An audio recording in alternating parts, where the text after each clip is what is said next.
Hello, I'm Craig and welcome to another episode of Football Kit Memories. Today I meet comic actor Alex Lowe, who is perhaps best known as comedy psychic medium Clinton Baptiste. In our chat, Alex talks to me about treading the boards with Kenneth Branagh, developing the Clinton Baptiste character originally shown on Peter Kay's Phoenix Nights in 2001, and we covered a spooky goings-on from across the UK whilst on tour. Later, I asked Alex to pick out 3 of his favourite football shirts and tell me a little bit about what they mean to him. There's a QPR shirt from a season where Alex walked out at Loftus Road as a club mascot, Clive Allen's FA Cup final away shirt, and we find out why Alex's son adopted Wolverhampton Wanderers as the new family team. You can listen to this and other episodes of Football Kit Memories on all major audio platforms including Apple Podcasts and Spotify. Please do remember to like, follow and share, but above all, enjoy the podcast.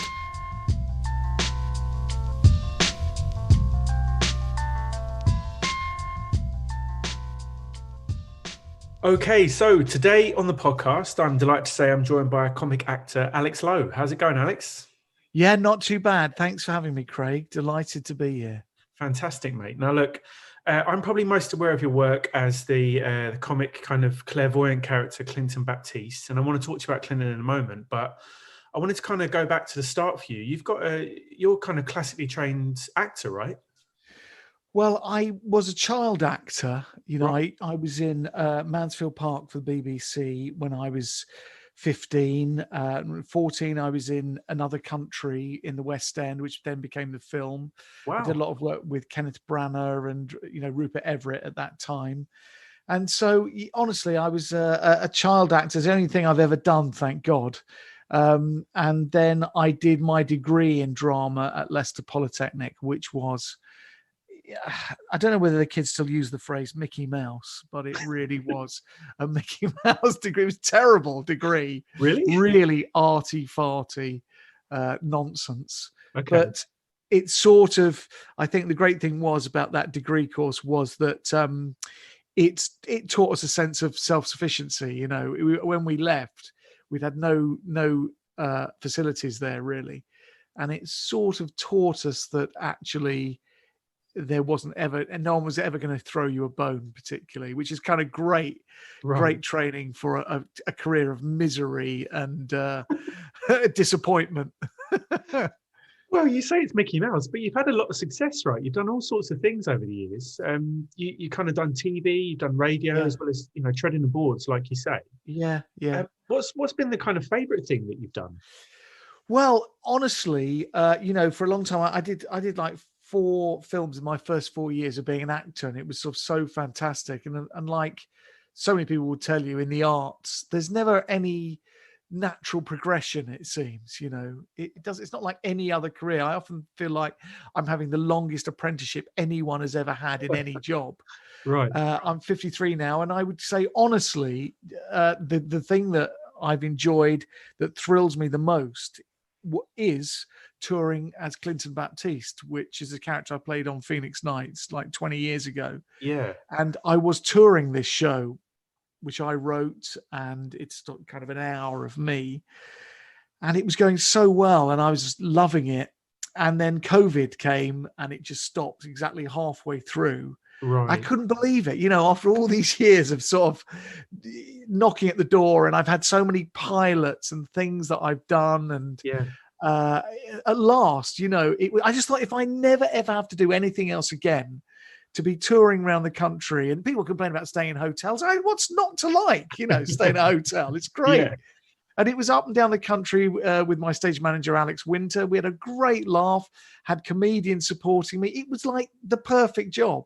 Right. And it sort of stopped dead. So I'd say touring Clinton, which is going to happen again with my new show, fantastic, is very much the best thing I've ever done, and I love it. I can't wait to do it again. Right. So I mean, look, as you say, everything is on pause, and I'm sure you built up so much momentum with the character. Yeah. I wanted to ask you, what made you decide? So it appeared on Phoenix Nights in 2001, is it? A long time ago. That's it. Yeah. What made you decide to kind of revive the character and kind of build on it more and expand it? Well, I mean, at the time, I said to Peter Kay, I really think this would be I was looking for a sort of stand-up character to do on the circuit. And I thought this is a no-brainer, a kind of really cheesy end of the pier clairvoyant medium.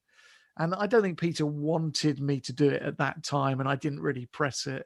Okay. And then I did another little bit do you remember when he did that Jesus Christ Superstar? It's got the X Factor. Remember that thing? So I did a little bit in that, and that was still early days, I think, for taking it out on tour. And then when we did Phoenix Nights Live in 2015 at Manchester Arena, which was so thrilling, like 14,000 people a night turning up. I just said to Peter, I really would still love to do this as a stand-up thing. And he said, that's fine. There's, and I sort of run everything by Peter. I don't want him to think I'm taking the piss. I mean, it's his character and Neil Fitzmaurice and Dave Spikey's character, really. They wrote it. But thankfully, they haven't, they've all been fine about me doing it. And touch wood, they're I think if I don't know. I mean, they just seem to be fine about me doing it. And it's great. I don't like to rock the boat too much. So really, since then, that's when it's taken off. Right. I was going to ask you. So, so all the stuff you've done with him in recent years, do you write all that stuff yourself, or are you still collaborating with them? No, I write it myself. I mean, I have people.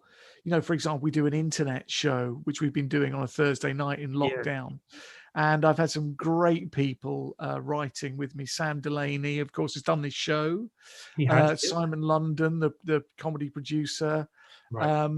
We sort of between us get together and write this stuff. And those guys are so funny. I've now asked Simon London to help me write my next live show, which I was kind of going great guns with. I thought, oh yeah, this is nearly done. And now I think actually it could really do with Simon to chip in. It's never going to be any worse. It's going to be great. Gag it up a bit. Yeah. Tell me what doesn't work and what does. So that's been quite good from that point of view, But no, it's not really through the old guard of Neil and Dave. It's just, I mean, Clinton now has a kind of rich history, and I've got 3 podcasts out, series of podcasts, and I've got my new series of the podcast coming out, and I've done bits of filming as Clinton and all that. I was going to ask you, I mean, you've developed it so much, so there's stuff on YouTube that I've seen, the podcast, so you've got 3 series so far. It's really fantastic. It's really cool. Oh, great. And you've developed it so much. What I wanted to ask you, how does the live show work? What does he do? Does he give readings to people in the audience and stuff, or? Well, yeah, I do. And that is the bit they love the most. Now, I really, really hope I'm still allowed to go out there and get up close to people. I bought a long boom mic holder. So people get a bit funny about me getting close. I'm hoping, I really hope I can still do that and get amongst people, because that's the bit they absolutely love. Yeah. And they're sort of terrified I'm going to come near them. But I'm not a sort of nasty comedian. I think I'm quite a nice, but I think people can tell that I'm never really going to upset them. But the whole thing of Clinton is that he's very undiplomatic, and he is just clumsy, and he says whatever the first thing that comes into his head, no matter how shocking. Yeah. So that has got me in trouble before. But I think when an audience come to see you, they know sort of what to expect. If it's my audience, they know what to expect. But so there's readings in the audience, and this latest show is all about Clinton. He's been away in Las Vegas. Right. The idea is that it's less a residency, more he got stuck there in COVID and had to stay there. So what I really want to do with this tour, as opposed to the first one, is just take it up a notch. So it's the production values are sort of bigger. There's been a budget spent rather than the homemade rubbish I went out on tour with, which was all my own prop making, which is frankly terrible. So now it's we've injected a bit of money into it, and the idea is that Clinton's just gone up in the world a little bit, and so he talks about his time in Vegas, right, and his road to Damascus discovery that actually all that glitters ain't gold. Okay. I mean, of course, this sounds very worthy. Really, it's just a means of couching a lot of smutty jokes into an hour and 10 minutes. Yeah. But, so it's I think it's really going to be really funny, and God knows I've had enough time to prepare. So sure, yeah. Well, by the time I get out in September, you can't say I haven't had long enough to get the thing together.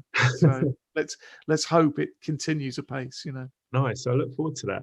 So cheers. What I wanted to ask you is, have you ever had any feedback from the clairvoyant community, I guess, if that's a thing? Like, real people in that industry. I have various. I mean, honestly, these people come to the gigs. I always think the thing is about Clinton is that, no disrespect to anyone who's selling secondhand cars but the fact is, if he wasn't doing this, he would be doing something dodgy. Right. He's not really 100% dedicated to being a clairvoyant. It just so happens this serves his purpose, his rather underhand purpose. Yeah. So I'm not in the business of taking the piss out of people who believe in a higher power or, spirits and mythology and sacred stuff that's sacred to them. I'd hate anyone to think, and I'm not there to take the piss out of people who have died. That's not really the point. It's just a nice conduit for sort of gags. So people turn up, and I did a gig in Twickenham, for example, at the Bearcat, and a woman turned up, and I could hear her coming to the dressing room. I'd done my bit. I was keen to just go home. Right. And I heard her say, "Is he in here?" I thought, "Oh shit!" And she came in. She said, "It's all very funny what you're doing. I get it. It's a very good parody of what we do." But she was somehow involved with the College of Parapsychology, which is in West Kensington or something. And she said, okay, "I just want to tell you that your whole family were up there on the stage behind you." And I'm thinking, well, it's a very, very small stage. So how they all got on there, I don't know. And then she said, and for the second part of your act, your old nan was there behind you. And I went, "Oh, right. What did she look like?" She said, "She looked a lot like you." I was thinking, "Oh, fuck, there's a surprise." He's a blood relative. It's my grandmother. But then she said, "Your little dog was there." And I thought, blimey, well, we did have a little dog that died not that long ago. So, to be honest with you, I have my own sort of spiritual belief and feeling. It's not really couched in a formal religion. Right. So I'm not, as I say, I'm not taking the piss out of those people. It's just that Clinton is clearly a charlatan. He's like the sort of clairvoyant mediums we used to have in Freshers Week, who would come to Leicester Poly, and do, "Oh, why are you eating an onion, Alex? What's going on? You're conducting a big orchestra." It's just all crap. Yeah. "When you hear this music, you'll start pulling your trousers down." I mean, that's not really anything to do with spirituality. It's just kind of get a cheap laugh, isn't it? Just sort of what Clinton does. So where, beyond the kind of live shows, where would you like to kind of take the character? Well, I mean, I would really, really love to do a TV show of some kind. Yeah. With me and Simon and Sam Delaney, we've been doing this show on the internet, which we really, really take very seriously. We have endless writing meetings. We do a tech run. We have last minute gags. Occasionally they're texting me stuff during the show, which I can never read because I'm too busy on the screen. Yeah. But we treat it so seriously. And, it sort of feels a bit like the Brave New World. You can do your own broadcast. I mean, look at us here now. You can. Yes. There's so many platforms now. There's really no excuse for not getting stuff out there. But it would be nice to not be doing it where I am now, which is in my converted garage, relying on a little camera in my laptop. It would be lovely to have some budget and what do you call that? A mixing gallery, a gallery where everyone's sat, a production gallery. Yeah. And cameras and lights and all that. So I'd love one of the big broadcasters to kind of get hold of it. But if they don't, similarly, we have complete autonomy over it. If we think something's funny, it doesn't go up through a variety of higher echelons of management and accountants who go, "Yeah, I don't really like that joke." It's great to be, you make a decision. This is funny. Oh yeah, I wrote that, put it out there. And it's a kind of meritocracy. If people want to watch it, and they have been watching it, 300 or 400 people. Yeah, it's great. I mean, it kind of gets it out there, and it's an honest reflection of what you can do. Yeah, not someone else's idea that's been watered down. Well, get this man a commission. I say it deserves to be on TV. I really enjoy it. Oh, please! I would love that, and I'm hoping. Look, if I'm really honest, this is a kiss of death saying this now, but I'm really hoping that the tour, because it was selling out last time we did it, if we go out again and it sells just as well, people might say, "Oh God, what's that tour that keeps selling out? How come they keep adding dates to this?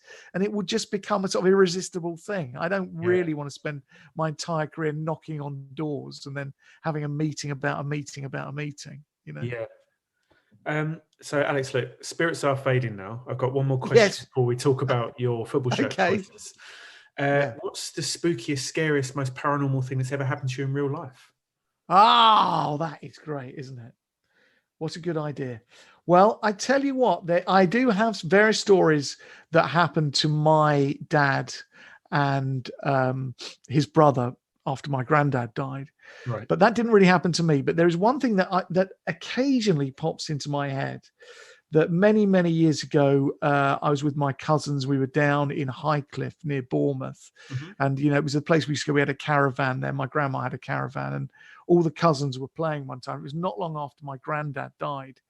And we were all playing on this giant sort of boat that swung in this park. Yeah. And my cousin Alison said, "Look, there's Granddad." And we looked over and we could see this guy who was the spit of my granddad, who kind of looked at us and then walked away. Now, it's crossed my mind, it could have been some kind of paedophile staring at us. And it wasn't him at all, but it was scarily, like him. And for her to pick him out of this crowd and then for us to sort of see him, that has freaked me out. And I think we were all slightly freaked out that it was him in the distance watching us. That occasionally I think about, but as I say, equally it might not have been him. Who knows?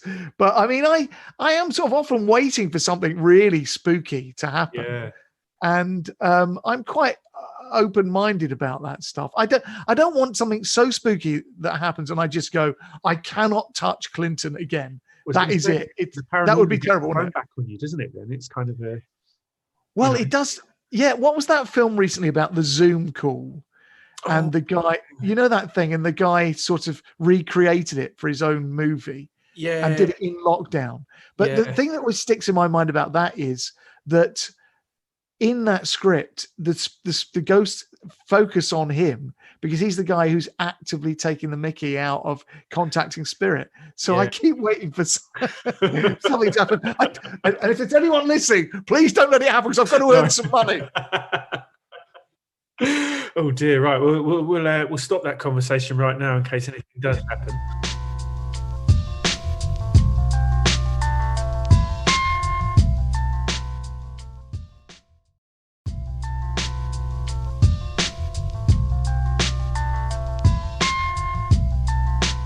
So something a bit lighter. A question I ask everybody on the podcast: what do football shirts mean to you? Oh, well, what do they mean to me, football shirts? Well, I mean, I love, this sounds really pretentious and wanky. Can I say wanky? Am I allowed to say what you want, mate? Yeah. Yes. It might sound a bit pretentious, but I, coming from a sort of theatrical standpoint, I really love the theatre of football. Right. I go to football with my son. I'm a season ticket holder at Molineux, of all things. Oh, right. Just because I was a big QPR fan. And I stuck a picture of QPR versus Wolves on the fridge when Sylvan Ebanks-Blake scored to take Wolves up. And it just was a great picture of one of our defenders with a sort of blood-soaked bandage. And it was a great picture. My son went for the wrong ones.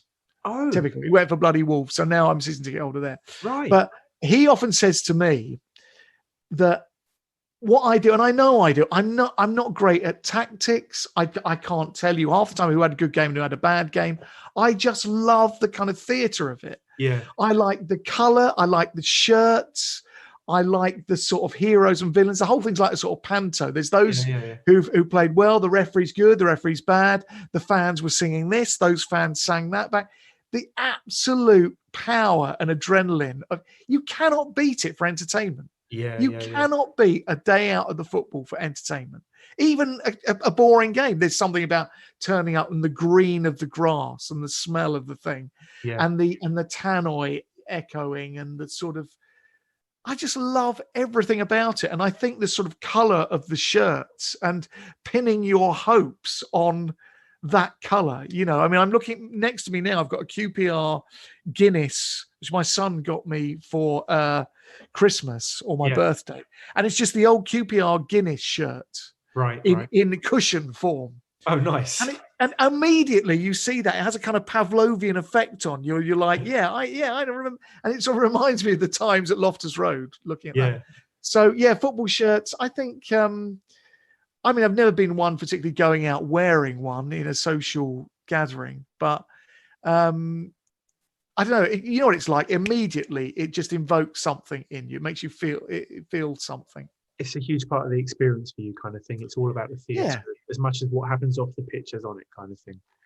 Yeah, I like the spectacle. I love the spectacle of the whole thing. Yeah. That's why it's been so horrible not seeing the crowds. Of course, being a season ticket holder, that must be tough as well. Oh, it really is. And, you know, my son and I, you know, it's our absolute bonding thing to get the train from Watford Junction.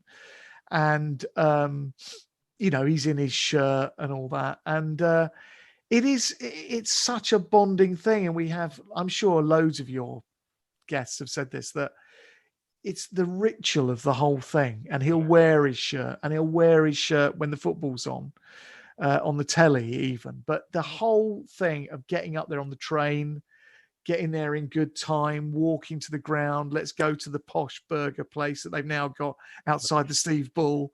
Nice. You know, I love everything about it. You know, it's well worth going all the way up there and all the way back. I keep waiting for the horror, because no one really, I'm sure lots of people said this about their clubs. The club has not really been in touch about the season ticket because they don't really know what to say. They don't know when it's coming back. No one's really said anything. And I've got this mortal terror that somehow everyone's sorted and my season ticket has disappeared. It can't have done. But you know what I mean? The horror of losing that ticket now, because there'll be a list as long as your arm now to see Wolves forever. But when we got a season ticket, you could get them, you know, giving them away. But now... the success has meant that there's a long waiting list. That's really interesting. So, should we talk about your first shirt? It's the QPR home shirt from the 79-80 season. It's by Adidas. It's beautiful. It's a classic. Tell me more, mate. Well, I think it just came after we had 75-76, the most famous history QPR ever had, where we came runners up to Liverpool. Ironically beat Wolves to win the win the title. And I suppose it was just when I had, you know, I'd experienced that season, probably the first season I can remember for QPR, because I was about 8 at the time. Okay. And then I was just that little bit older and started following them. And then we had a couple of miserable seasons. But it was just at that time that probably about that age of, what was I? What was it? 1979 to 80? 79-80, yeah. Yeah, so I was about 11 when you're absolutely, I was steeped in it, QPR, my absolute heroes. And now, after I've had a couple of drinks occasionally, I'll go on the internet and look up Stan Bowles and Tony Curry and all the rest of them. You know, I'm sort of obsessed with those guys. You know, it's like your childhood heroes. Yeah. I mean, I've worked with all kinds of amazing actors, but if I meet a footballer from QPR, it's so thrilling. You know, they're like my absolute gods. But about that time in that season, I was a mascot against West Ham. We won 3-0. Right. It was quite galling because it was during the ITV TV strike, and any other time that would have been on the telly, and it would have been me trotting out the tunnel.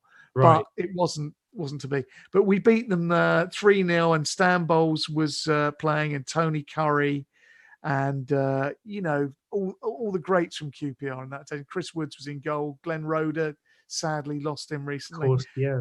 Terrible.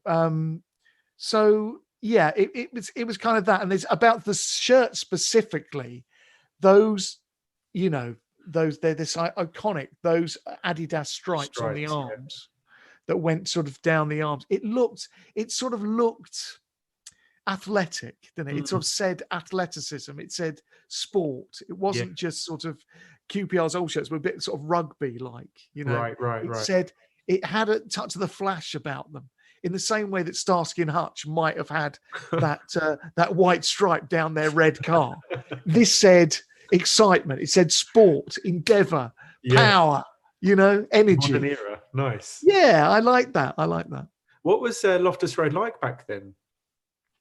Well, when I was a mascot that time, of course, we had the loft end, and it was like a big old shed of a place, and I really liked it. When I look at, down the home end, down the Loftus Road end now, it's a tiny, pathetic excuse for a terrace. It used to be a big, mighty thing, absolutely rammed. If you look at old Big Match, they do reruns of the Big Match on ITV4 and what have you. You see this big seething group, which has been lost to football as far as I can see anyway. It's all seater there's the safe standing and all that sort of stuff. And it was kind of big and sort of a bit grotty and sort of real.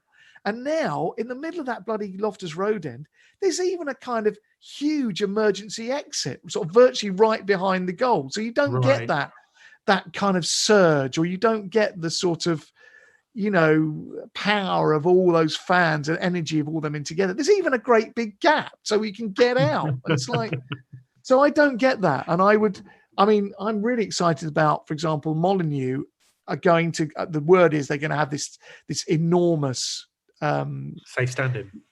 Yeah, at the South Bank, which hopefully we'll get a season ticket in. Amazing. But so I miss those huge terraces. I would love to see that again. I mean, if it has to be safe standing, so be it. But just that rubbishy little thing behind the goal, Loftus Road, it really depresses me. Okay, so should we move on to your second shirt, which is a QPR shirt again? It's a different one. It's an away shirt by Adidas. It's from the 81 to 82 season. Yeah. Well, this is when Rangers got into the FA Cup final against Spurs. I've got in my possession Clive Allen's actual red shirt from the FA Cup final. And I think he limped off after a while. I seem to remember he didn't play for the whole game. Right. But my uncle, who was deputy chairman at QPR, managed to pick it up at an auction, was always picking up this amazing stuff. And bless him, when he died, I was given this by my cousins, which is great. And that's got pride of place in my office. But the thing I remember particularly about that shirt, and I'd love to think it's the same shirt. I don't know whether it is. I don't know whether they had hundreds of shirts in those days or whether they just had one or two. Yeah. But Clive Allen, when he scored the winner, the only goal against West Brom in the semi-final at Highbury, that's probably one of my favourite goals. And it's just, at the time, people always said it bounced off his foot and went, not a bit of it. Oh, right. If you're a poacher like that, I don't know whether you'll never remember it, but it was in front of the North Bank, and all QPR had the North Bank. Yeah. And he comes in, and there's a sort of strange ricochet. I think Bob Hazel miscontrols it, and the defender goes to clear it, and Clive Allen just puts his foot out, and it kind of bounces off his foot past the keeper. Right. And I just remember him doing almost a Mick Shannon style windmill celebration in front of the QPR fans, and it was the greatest moment, one of the greatest moments of my life. Yeah. And it was great to see a massive, massive terrace of Rangers fans. And you almost knew that was the thing that was going to win it, because it was been real deadlock up to that point. Right, okay. And I can watch that one. I mean, when I've had a few drinks on the internet, I can watch that over and over again. So I'm hoping that's the bloody shirt he was wearing. I hope it is. So did you go to the final? I went to the final because my uncle got us tickets, of course, like gold dust in those days. Yeah. And then Terry Fenwick got an equaliser right at the very end of the match. I mean, it was just amazing. And then we had the replay, and I couldn't go because I was in the play Another Country in the West End. Oh, right. Wow. And of all people who was allowed to go, this is amazing. Do you know the comedian Hal Cruttenden? I don't know. Hal Cruttenden, who he's a brilliant stand-up comic, and he does loads. He was in the Royal Variety Performance not long ago. Okay. We both, in those days, when you're sort of a young lad under 16, you have to share a part, on the stage. Right. You're not allowed to do the whole run just because it's, you're a young lad. You don't want to be working the whole time. Okay. And we were both sharing the part, and so he was allowed to go. He was not working that night. Oh no. And he's a bloody Spurs fan. So he went to the match, and then they nicked it from that dodgy Glenn Hoddle. Yeah, dodgy Glenn Hoddle penalty. Who's your team, Craig? I'm a Celtic fan. Oh, okay, right. Yeah. So, are you kind of glad that you didn't go, bearing in mind the result, or would you have preferred to have been there? I think I really wanted to go. And also Rangers played so well and were robbed really. And we had a goal disallowed and we hit the crossbar and all sorts. And they just absolutely threw everything at it. So yeah, I wish I'd have gone. And of course, you always think if I'd have gone, things might have been different. Right, of course. Yeah. So how are things at the club at the moment? Are you more of a Wolves fan now, or are you still following the club? Or well, I'm ashamed to say that my loyalties are not divided. My son, he started going to Wolves or getting interested in Wolves at 7 years old. yeah, So he's now 17. He can probably go on his own, but we've got these season tickets. And as I say, it's great fun to be together. So I'll be entirely honest with you. I have to follow Wolves more than Rangers. wow. There's going to come a time soon when he goes to university where I'll be back at Loftus Road. Right. But I mean, the amazing thing is, and people will say, "Oh, that's cheating," but to feel passionate about two teams you go and see, is really an extraordinary thing. It's a double the delight. Yeah. So QPR at the moment, they've picked up, I think, haven't they? I've watched them a few times on this very unsatisfactory Sky no replays thing they do. Press the red button. No one in the ground. I mean, it's not really as I like to see football, but I think they've not been too bad. They've really picked up. They win something like 14 on a row, or they were unbeaten, or something fantastic. Right. Okay. So I think there's some promise there. I would like to see them have some ambition and try and get up to the Premiership. They seem quite happy to just stay put, but what do I know? It's all about money, isn't it? Yeah, exactly. Well, it might be nice, you might get the kind of home and away ties in the Premiership. That'd be a really nice scenario, right? That would be nice. Yeah, that would be really great. But the other thing is my poor wife, I never see her otherwise. And so if I'm going to go on tour and go and see Wolves and QPR, I think I'll be you'll be in out trouble. on the ear. Yeah, there will be trouble, trust me. So look, it's a nice segue. It moves us on to your third choice, which is a Wolverhampton Wanderers shirt. It's from the 2010 to 2011 season, and it's by a Swiss brand called Berda. Yeah. So you've chosen this one. Well, it really, it reminds me of that time when we first got into Wolves. Yeah. And we went to the first match at Craven Cottage, and my poor lad, I just don't think he realised there was such a thing as losing. Oh. And we went 1-0 up, and I was in that area. The great thing because we couldn't get tickets, we couldn't get away tickets, but at Craven Cottage, of course, you can go in that neutral area. Yes. And so we went right next to the Wolves fans, and my son, at 7, he was completely blown away. When they score, and that first time, that absolute eruption freaked him out. But then, of course, and it was an occasion where, what's his name? Oh, my God.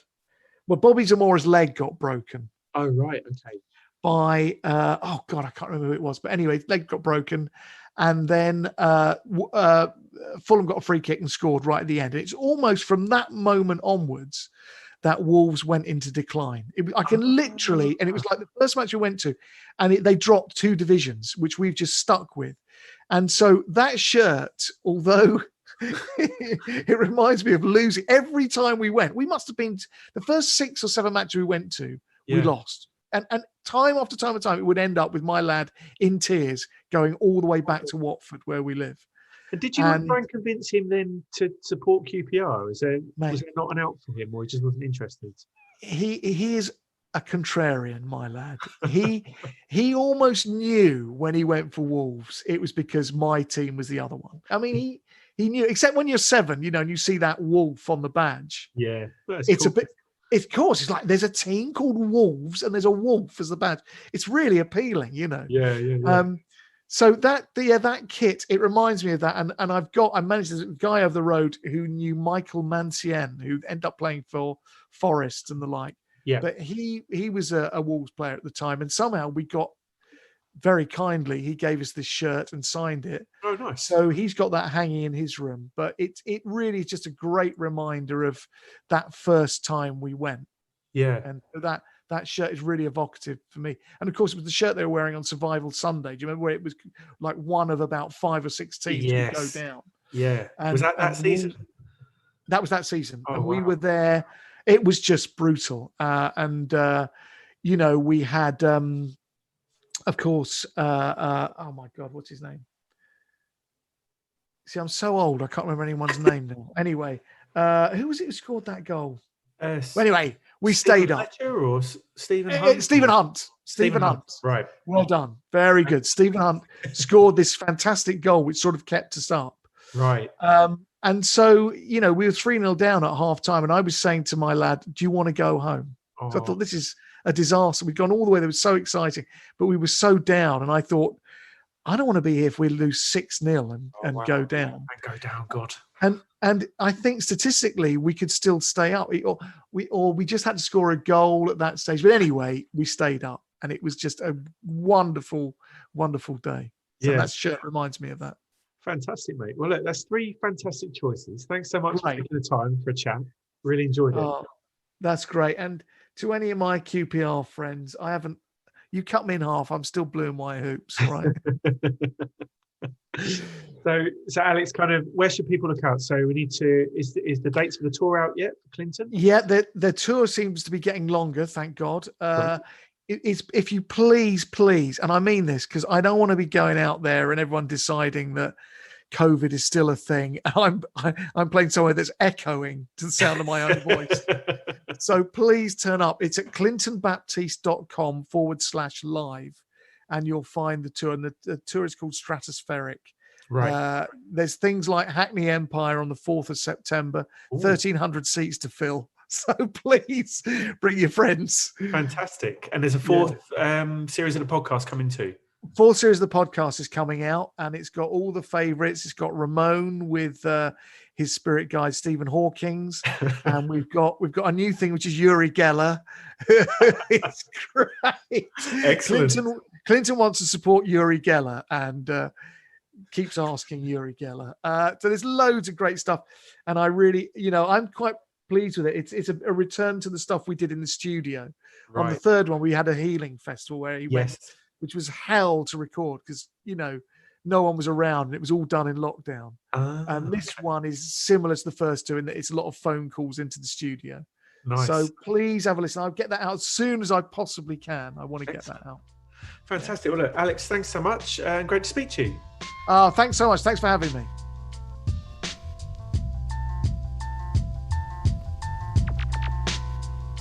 So there you have it. Massive thanks to Alex for sharing his football kit memories with me. You can follow me and my own collection on Instagram or get in touch via Twitter or email. Do look out for Clinton's tour and his podcast. There's links to those in the show notes. The music you heard was produced by Eva Led. Check out his music on his Bandcamp. There's links to that in the show notes too. And other than that, spirits are fading. I'll catch you next time.